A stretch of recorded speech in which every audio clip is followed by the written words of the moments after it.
I am Mr. Saurabh Gaikwad, Assistant Professor at L.K.D.K Science College, Lonar. Hope all of you are safe at your homes. So for today, we are going to start our syllabus of T.Y.B.Sc Mathematics according to Sant Gaikwad Amravati University, Amravati. So, as far as mathematics subject concerned, we have two papers. One is mathematical analysis and second is mathematical method. तो हम सबसे पहले paper 1 से start करेंगे. उसका नाम है mathematical analysis. Okay. So the first unit in the paper first is Riemann integral. तो हमने इंटीग्रेशन तो स्टैंडर्ड 11 से पढ़ा है. सो इंटीग्रेशन तो ये रीमान इंटीग्रेशन क्या है Riemann integration? What is Riemann integration? So what is the purpose of Riemann integration? So प्रश्न असा आहे की आतापर्यंत आपण जे इंटीग्रेशन शिकत होतो 11वी 12वी पासून आणि हे नवीन रीमान इंटीग्रेशन यात काय फरक आहे? So what we are learning integration is that integration is nothing but to calculate the area under the surface. Suppose this is the curve, okay, or in 2D we say it is a curve. So area under the curve is the integration. Okay. So why we need Riemann integration? So Riemann integration is useful when the curve is not proper. That is, curve is not straight line, not a square. Then Riemann integration is very useful. So we'll shortly understand what concept of Riemann integration. Okay. Suppose there are two persons, person A and person B, and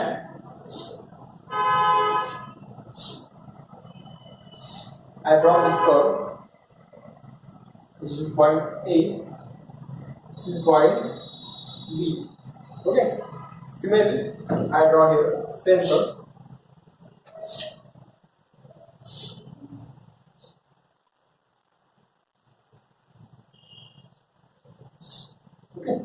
Point A and this point B. Suppose this is the plot of person A, and here I have to send this to the person B. तो हा A हा plot आहे, तो त्याला B आहे तिला विकायचा आहे. परंतु आपण शेप बघितला तर तो प्रॉपर स्क्वेअर पण नाही आणि ट्रायंगल पण नाही. It is not proper shape आणि याचा एरिया कॅल्क्युलेट करणं एवढं सोपं नाही. मग पर्सन हा काय केलं तो म्हणजे त्याला दिला की हा जो प्लॉट आहे याचा एरिया जवळपास, so you can say the area of this plot is near about the area of this rectangle. पण मग बी काय म्हणेल तो प्लॉट तेवढाच विकत गेलाय, हा एक्स्ट्रा रिजन याचे पैसे तो कधी, मग तो काय म्हणेल. सो बी पण हुशार तो म्हणेल, परत बी म्हणतो he can give money for only this region, but in this case this much is error. Also in this case this also error, and error is not small, it is very huge error.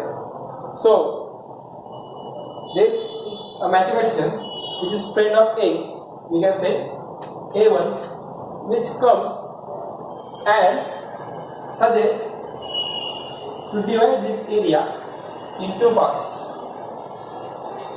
like this and like this. So addition of this rectangle, area of this rectangle and this area of this rectangle is the total area of this rectangle. तो A1 सांगतो की ठीक आहे, मग आता हा जो rectangle आहे त्याचा एरिया आणि या रेक्टँगलचा एरिया यांची ऍडिशन जी काही तो आपण एरिया समजू. परंतु त्याचे पण एरिया आहेच. This much area again, this is the error, it is out of the our required area. So there is friend of B also, which is also mathematician, which comes and suggests, so except of this area, so let's divide this area in two parts, like this one and this two. and suggest he should pay for this area, the sum of rectangles of area of these two rectangles. But again, errors remain, and which is not also a small error. So there is one more file, A2, which comes and suggests we should divide this area into 3 parts, like 1, then 2, and then 3. So then the actual error get minimized. Now error is this. Again B2 comes and says no, except that we can divide this area into 3 parts, like this, and this. So again error is also minimized. Okay, so this much, and this much. So continuing this process, infinite number of times, we can say that error get minimized as the error, that is extra region, comes very closer to the curve. Similar case happen here, but the only difference is we are coming closer to the curve from upper side and here from lower sides. So if we continue the process infinite number of times, the error get so much, error get minimized. Similarly, if we repeat this process continuously infinite number of times, the error also get minimized. When these two areas are equal, we say that the function, that is this graph, the function is Riemann integrable, and this is the concept of upper integral, this is the concept of lower integral. So this is the idea behind Riemann integral. Okay, now we will see actual points of the syllabus. So we will understand the terms interval, the partition of interval. Okay, so suppose let I is equal to a comma b be a closed and bounded interval. Okay, so we can take a and b as any points. For example, this a is 0 and b is 2. This is the closed and bounded interval. We will take some points. P1 is equal to 1 and 1.5. So here is 1, here is 1.5. So what we have done, we have divided this interval in sub intervals. So 0 to 1 is one sub interval, 1 to 1.5 is one sub interval, and 1.5 to is another sub interval. Okay. So this P1 is called partition of the interval 0 to 1.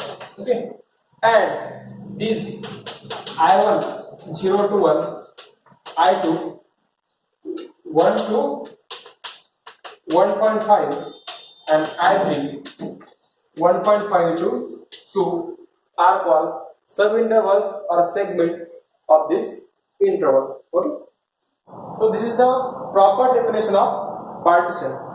So definition is that I is equal to A to B, a closed and bounded interval in real numbers. Okay, now we consider a finite order set with name it P, which is equal to the points x0, x1, x2 up to xn.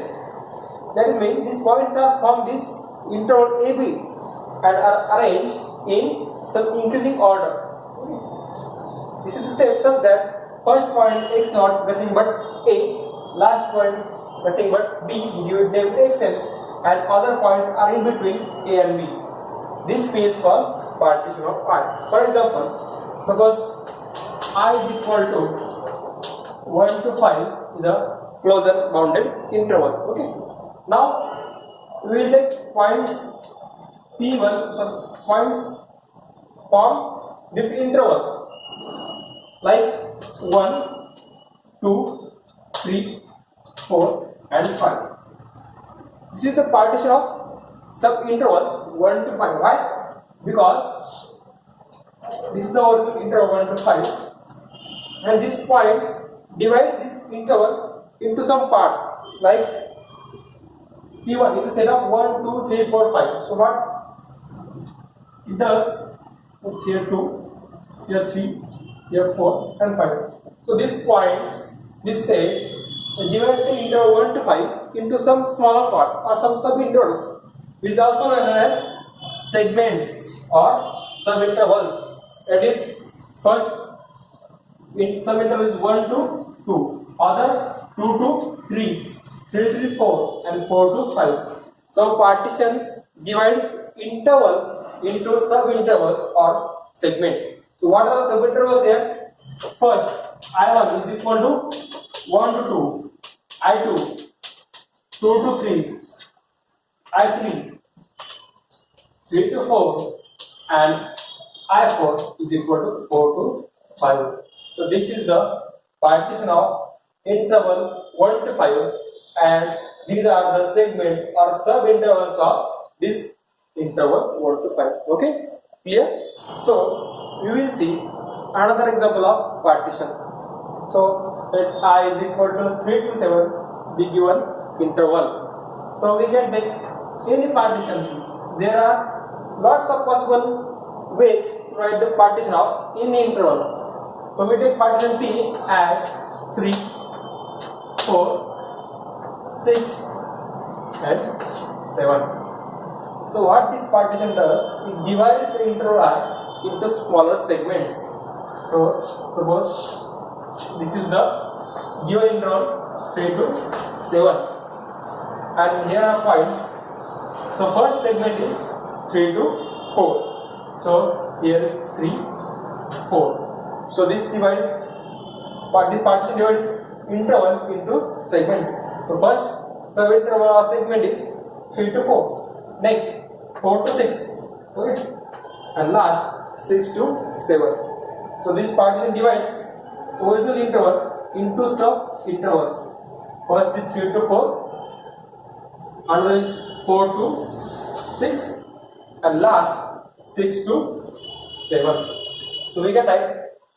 So I1, this is the first sub-interval, is from 3 to 4, is closed and boundary interval 3, 4.